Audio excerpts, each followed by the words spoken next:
आजचे आपले प्रमुख पाहुणे आदरणीय श्री विनोदजी तावडे म्हणजे महाराष्ट्राची प्रगती आणि विकास यांचा ध्यास घेणारं सर्व स्तरावरील गुणवत्तापूर्ण शिक्षणाबद्दल स्वतंत्र चिंतन आणि धोरण असणारं एक तरुण आणि रसरस्त व्यक्तिमत्व आहे. महाराष्ट्राच्या समग्र आणि सर्वस्पर्शी विकासाशी बांधिलकी मानणाऱ्या श्री विनोदजी तावडे साहेबांना मी नम्र विनंती करतो की त्यांनी आपल्याशी मनमोकळा संवाद साधावा. श्री विनोद तावडे. मला असं वाटतं की आतापर्यंत पुरस्कार विजेते जे होते त्यांचं मनोगत असेल, भरत दाभोळकरांचं, डॉक्टर माशेलकरांचं या प्रकारची मांडणी असेल, ही जर सगळी पाहिली तर मला वाटतं माझ्यासारख्या शिक्षण मंत्र्याने आज इथून शिकून जाण्यासारखं आहे, काही सांगून जाण्यापेक्षा. त्या आधीसुद्धा विद्यार्थी परिषदेचा कार्यकर्ता असताना शिक्षणाचा विचार करताना ज्या गोष्टी मनात सातत्याने यायच्या आणि आज डॉक्टर माशेलकर साहेबांचं ज्यावेळी मी ऐकत होतो की या सगळ्या इनोव्हेशनमध्ये कुठे ना कुठे विद्यार्थ्याच्या मनामध्ये ज्या प्रकारची जिज्ञासा निर्माण झाली पाहिजे, तिला कुठेतरी बढावा मिळेल, ती कुठेतरी वाढेल, या पद्धतीची काही ना काही आपण योगदान वेगळ्या पद्धतीने पालकांनी असेल, शिक्षण पद्धतीने असेल, जे दिलं पाहिजे ते देताना आपण दिसत नाही.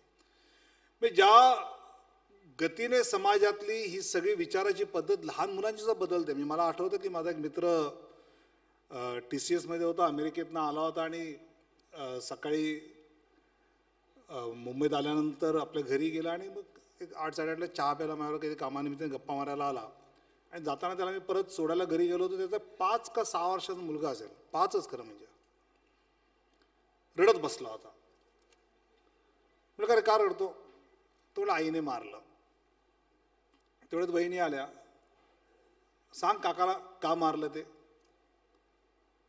तो म्हटलं नाही, सकाळी बाबाने मला नवीन विमान आणून दिलं होतं, त्याचं चाक मी काढलं.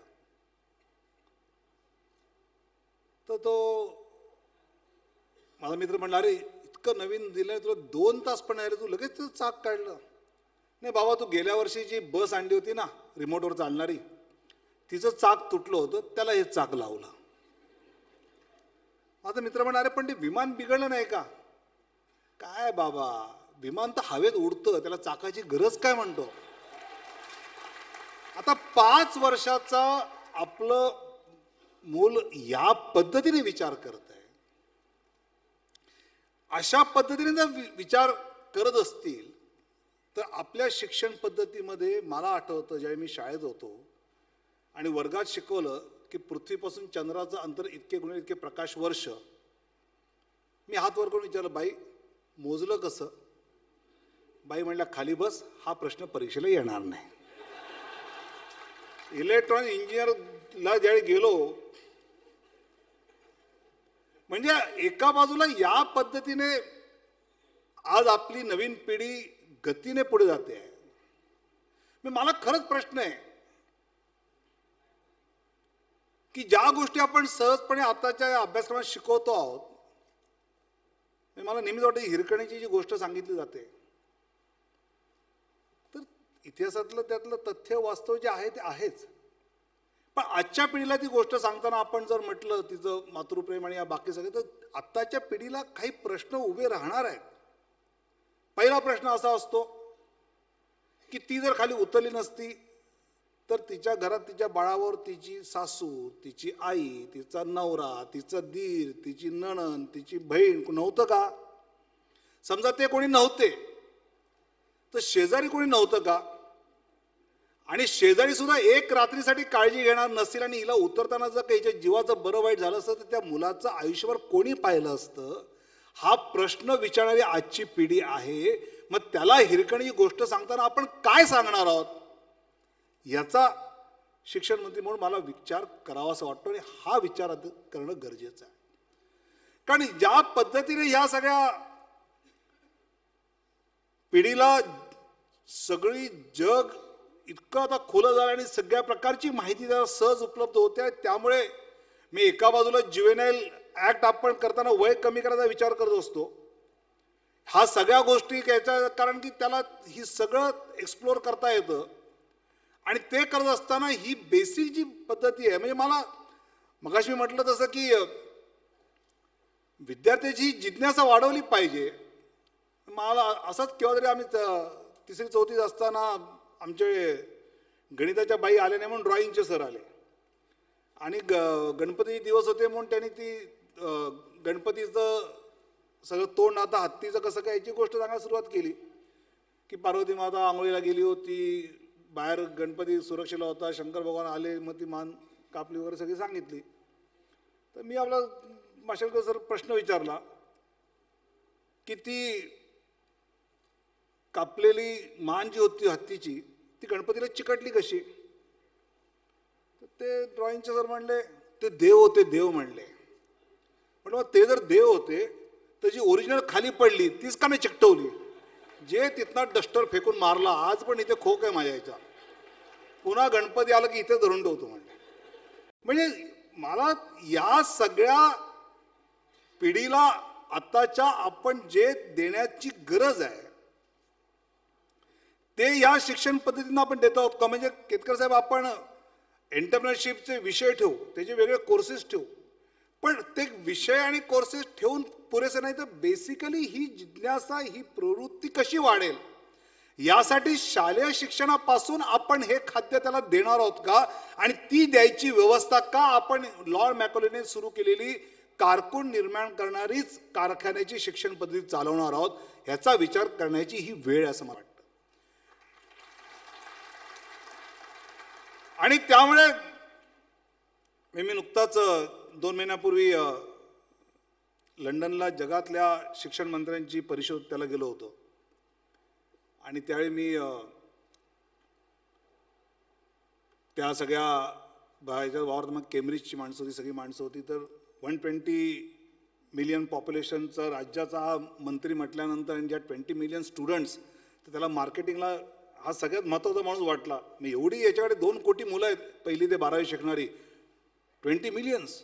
मग लगेच त्या केम्ब्रिजच्या CEO मायकेल म्हणून होता, त्याने मला त्या ट्रिनिटी कॉलेजमध्ये ऑनर जेवणाला डिनरला घेऊन गेले. त्या ठिकाणी मी जे मगाशी आपण उल्लेख केला की अमर्त्य सेनपासून न्यूटन आणि गॅलिलिओ आणि सगळी मॅकॉले पण सगळे त्याच विद्यापीठाचे. आणि मग त्याचे मास्टर्सनी मला सगळं दाखवताना हे ते न्यूटन ज्या झाडाखाली ते सफरचंद पडलं ते हे झाड. म्हटलं सफरचंद झाडाचं आयुष्य किती असतो. म्हटलं तुम्ही आपलं काही सांगता का, आम्ही ऐकावं आपलं. ते म्हणजे असा प्रश्न फार लोक विचारत नाही, पण आम्ही ते संपायला आयुष्य की ग्राफ्टिंग करतो आणि ते झाड पुन्हा आम्ही ते हे करतो आणि ते जिवंत ठेवलं. मग न्यूटनचा त्या ठिकाणी मोठा पुतळा आहे, गॅलिलिओचा आहे, मॅकॉलिनचा आहे, असे सगळे त्या ठिकाणी आहेत. मग मी न्यूटनच्या पुतळ्याच्या बाजूला राहून फोटो काढला, गॅलिलिओच्या इथे फोटो काढला. मग मॅकॉलीच्या इथे त्याने मला उभं केलं, फोटो काढू म्हणजे जरा राहू दे नंतर काढू म्हटलं. आणि लॉर्ड मॅकॉलीच्या पुतळ्यासमोर उभं राहून एक गोष्ट नक्की म्हटलं की तुम्ही जे म्हटलं होतं की या शिक्षण पद्धतीतना the student passing out from this system will be Indian by blood and English by taste, हे मॅकॉलीने त्यावेळी म्हटलं होतं. डॉक्टर साहेब त्या पुतळ्यासमोर उभं राहून सांगितलं, नाही तुमचं स्वप्न बदललं ना तर नावाचा शिक्षण मंत्रीने महाराष्ट्राचा. ही बेसिक विचाराची पद्धतच बदलावी लागेल आपल्याला. पण लर्निंग इंग्लिश याचं वेलकम आहे, पण लर्निंग इन इंग्लिश याचा विचार करावाच लागेल. ती लँग्वेज ऑफ एम्प्लॉयबिलिटी असेल, आपला विरोध नाही इंग्लिशला, इंग्रजीला विरोध असायचं कारण पण नाही.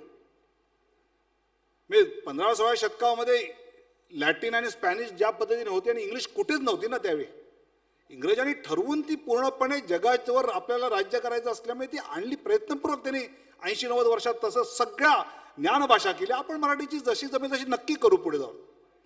पण जगातले चाइल्ड सायकॅट्रिस्ट जगभर सांगतायत की मातृभाषेतनं शिक्षणातूनच तो खरं शिक्षण ग्रहण करू शकतो. आणि मी त्यानंतर सहज वेगवेगळे आपले प्रयोग छंद चालले असं तसं महाराष्ट्रातल्या सगळ्या विद्यापीठांचे इंग्रजीचे हेड ऑफ डिपार्टमेंट यांचं सगळ्यांचं शालेय शिक्षण मराठीतच झालेलं आहे.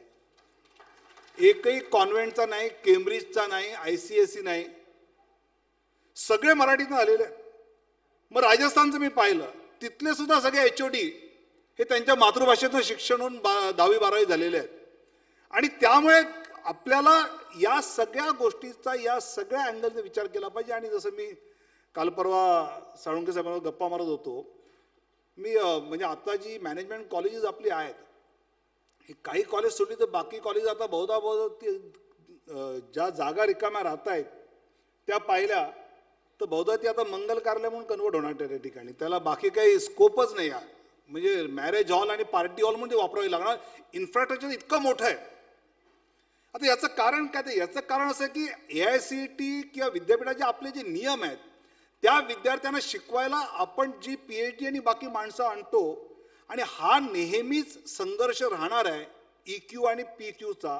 एज्युकेशनल क्वालिफिकेशनचा आपण जो आग्रह धरतो आहोत तो एज्युकेशनल क्वालिफाईड माणूस त्या विद्यार्थ्याला खरंच किती शिकवतो आणि प्रोफेशनली क्वालिफाईड असणारा बिहाणीसारखा माणूस त्या समोरच्या विद्यार्थ्याला किती यशस्वीपणे शिकवतो याचा फरक आपल्याला करता आला पाहिजे.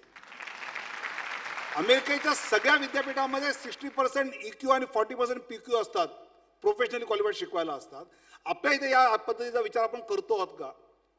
आणि आपल्या इथे त्याच्या PhDचा सन्मान आहे, त्याच्या उच्च शिक्षणाचा सन्मान आहेच, पण मी शिकलो याचा अर्थ मी चांगलं शिकवू शकतो ह्याच्यामध्ये कुठेतरी काही अंतर करावं लागणार आहे. आणि ते आपण जर अंतर करू नाही शकलो तर आपण पुढच्या पिढीला ते ट्रान्सफर करू शकतो का? का मग तो स्वतःच्याच कुठल्याही शिक्षण पार झाल्यानंतर त्याला पहिली वर्ष 2 वर्ष त्याच्या कंपनीमध्ये अप्रेंटिस करावीच लागतात. प्रोबेशनच्या नावाने तो करतो म्हणा, पण त्यापेक्षा आपण ह्या शिकत असतानाच या अप्रेंटिस असेल किंवा इंटर्नशिपचा उल्लेख मेडिकल प्रोफेशनमध्ये होतो किंवा लॉच्या याचा जो पोदार साहेबांनी उल्लेख केला, आपण मुळात शिकत असतानाच त्याला त्याच्या वर्गाच्या बाहेर प्रत्यक्ष हे अप्रेंटिस, हे इंटर्नशिप, हे व्यावहारिक ज्ञान त्याला देण्याची व्यवस्था आपल्या शिक्षण पद्धतीतनं करणार असू तर मला असं वाटतं की अशा प्रकारचे एंटरप्रेनर्स आपण जास्त निर्माण करू. आणि त्यामुळे या सगळ्याचा विचार करत असताना या शिक्षणाच्या पद्धतीमध्ये ते बदल करणं, नाहीतर इतकं सरदोपट आहे. म्हणजे आता मागे मी दप्तराचं ओझं कमी करण्याचा प्रयत्न सुरू केला तर मला इतक्या प्रकारच्या सूचना आल्या, त्यात तुम्ही टॅबलेट द्या. आणि अतिशय मान्यवर मंडळी, नेते मंडळींपासून ते या विषयातले तज्ज्ञ मंडळींपर्यंत म्हटलं टॅबलेट देऊ, काय करू? नाही म्हणले ते पुस्तकाचं वजन होतं तर ते बालभारतीचं पुस्तक आहे ते तुम्ही टॅबलेटमध्ये टाका. म्हटलं ठीक आहे टाकू, मी ते केलं पाहिजे, गरज आहे. पण म्हटलं टॅबलेट आहे तर मी टॅबलेटकडे कशा अर्थाने पाहतो? तर जुन्या काळामध्ये ऋषिकुल पद्धत होती, त्यात ऋषी शिकवायचे, मग शिक्षक त्या वस्तीवर जायचा, तिथे शिकवायचा, मग वर्ग आले, मग फळा आला, मग वर्कबुक आलं. आता त्याचं पुढचं पाऊल टॅबलेट आहे. आणि हे टॅबलेट जर द्यायचं असेल तर बालभारतीचं छापील पुस्तक त्यात टाकून देण्यात अर्थ, मग टॅबलेटचा उपयोग काय? त्या टॅबलेटमध्ये 5वीच्या इतिहासातलं पुस्तक असेल, त्यामध्ये बॉस्टन टी पार्टी असेल तर त्याला ती बॉस्टन टी पार्टी प्रत्यक्ष इंटरॅक्टिव्ह दिसली पाहिजे, तर टॅबलेटचा उपयोग आहे. नुसतं ते किंडलसारखं पुस्तक वाचण्यापुरतं त्याचा काहीच उपयोग नाही. मी ई-लर्निंग ही पुढची पायरी टॅबलेटच्या माध्यमातून आपण जर करणार असू तर त्या सगळं शिक्षण 1ली ते 12वी आता बालभारती पाठ्यपुस्तक मंडळ जसं आहे तसं ई बालभारती मंडळ पाहिजे. आणि त्यामध्ये डॉक्टर काकोडकर, डॉक्टर माशेलकरांसारखी मंडळी त्या मंडळाचे अध्यक्ष झाले पाहिजे. आणि आता आपला सगळा करिक्युलम 12वी पर्यंतचा पहिलीपासून हा ई-लर्निंगच्या पद्धतीने कसा आणता येईल आणि तो जर आपण आणू शकू, नाहीतरी सगळी पाठ्यपुस्तकं ही आम्ही दरवर्षी छापून देत असतो तर त्याला जवळजवळ आम्ही समजा 5वी पासून 10वी 12वी पर्यंत सगळा अभ्यासक्रम त्याच्या टॅबलेटमध्ये एकदा टॅबलेट द्यायचं त्याला 6 वर्षासाठी. तर मी वर्किंग केलं की जी पुस्तकं आपण छापून त्याला फुकटात देतो तेवढ्या पैशामध्ये हे बऱ्यापैकी भागू शकतं. तर ते नुसतं टॅबलेट देऊन वजन कमी करायचं नाही, तर ते टॅबलेट देऊन त्याच्यामध्ये आपण त्याला पुढे शिक्षणातलं ई-लर्निंगवर नेलं पाहिजे, त्याच्यामध्ये इंटरॅक्टिव्ह नेलं पाहिजे. आणि ते इंटरॅक्टिव्ह नेत असताना जसं मगाशी माशेलकर सर म्हणाले की आपल्या ते सगळ्या पद्धतीमध्ये केवळ एक अचूक उत्तर आहे. जिथे तुम्ही मुलाला एकच अचूक उत्तर शोधा हे करायला लागता, तिथे तुम्ही त्याला बाकी ऑप्शन्स तू शोधू नको हे सांगता. आणि बाकी ऑप्शन शोधू नका सांगितलं की इनोव्हेशन संपलं. बाकी ऑप्शन्स सुद्धा शोध, एकाच गोष्टीला 25 ऑप्शन असू शकतात असा प्रश्न कधीच काय येत नाही परीक्षेमध्ये. तो आला पाहिजे ना. या गोष्टीला हेच उत्तर, याला हेच उत्तर असू शकत नाही. या गोष्टीला ही 5 उत्तर आहेत, या गोष्टीला ही 12 उत्तर आहेत. जो जास्त उत्तर देईल, उत्तर काढेल, त्याला खरं म्हणजे जास्त मार्क दिले पाहिजे आणि ते त्याचं इनोव्हेशन असलं पाहिजे. या पद्धतीची अभ्यासक्रमाची आपली गरज आहे. आणि मला असं वाटतं मॅक्सेल सारख्या संस्थांना सोबत घेऊन, माशेलकर सरांसारख्यांचं मार्गदर्शन घेऊन या पद्धतीने पुढच्या काळामध्ये आपण नक्की राज्यामध्ये पावलं टाकू. अपेक्षा खूप आहेत. दप्तराचं ओझं तर नक्की कमी करणं, अपेक्षाचं ओझं केतकर साहेब कधी कमी होईल माहीत नाही, कारण ते रोज वाढत जातं आणि तुमच्या संध्याकाळच्या चर्चेने तर अजून वाढतात. पण अर्थातच हे ओझं असल्याशिवाय मला असं वाटतं की आमच्यासारखे जे काम करू इच्छिणारे राजकीय व्यवस्थेतले कार्यकर्ते आहोत त्यांना अशा प्रकारच्या चर्चा असेल, अशा प्रकारच्या अपेक्षा असेल, अशा प्रकारचं ओझं आहे, हे आमच्या कामाची प्रेरणा असते. आणि त्या पद्धतीने मॅक्सेल सारख्या संस्थांबरोबर मी नक्की सांगू इच्छितो की काही विद्यापीठांबरोबर आपण मॅक्सेलचा आपला जो हा कार्यक्रम आहे मॅक्सप्लोरचा, हा आपण अतिशय चांगल्या पद्धतीने राबवू शकतो. कारण तुम्ही भूखंड नाही मागितला, तुम्ही अनुदान नाही मागितलं, तर सगळ्यात सुखी माणूस यातला मी आहे. कारण अर्थमंत्री राज्याचं बजेट मांडताना सांगतो की सगळ्यात जास्त पैसा आम्ही विनोद तावडेंच्या खात्याला देतो. म्हणजे काय करतो तर 44,000 कोटी रुपये मला येतात, पण त्यातले 40,000 कोटी रुपये शिक्षक आणि प्राध्यापकांच्या पगारामध्ये जातात. आणि 40,000 कोटी रुपये शिक्षक आणि प्राध्यापकांच्या पगारामध्ये जातात, तर ते मला वाया जातं असं वाटत नाही. मला असं वाटतं की दॅट इज एन इन्व्हेस्टमेंट. महाराष्ट्राच्या भविष्यासाठी विद्यार्थ्यांवर केलेली ती इन्व्हेस्टमेंट आहे. पण ही इन्व्हेस्टमेंट प्रत्येक गोष्टीचा इंटरनल रेट ऑफ रिटर्न काय असला पाहिजे हे मी कॅल्क्युलेट केलेलं आहे. आणि त्यामुळे ग्रॉस एनरोलमेंट रेशो आज जर 22 असेल महाराष्ट्राचा, तर पुढच्या 4 वर्षामध्ये तो 45-50 पर्यंत जर गेला तर हा इन्व्हेस्टमेंट रिटर्न जो आहे तो आपण नीट केला असं होऊ शकतो. आणि त्या दिशेने आपण सरकूया, इतकं नक्की आपल्या सर्वांच्या मदतीने करू असं सांगतो आणि माझं बोलणं संपवतो. धन्यवाद. जय हिंद, जय महाराष्ट्र.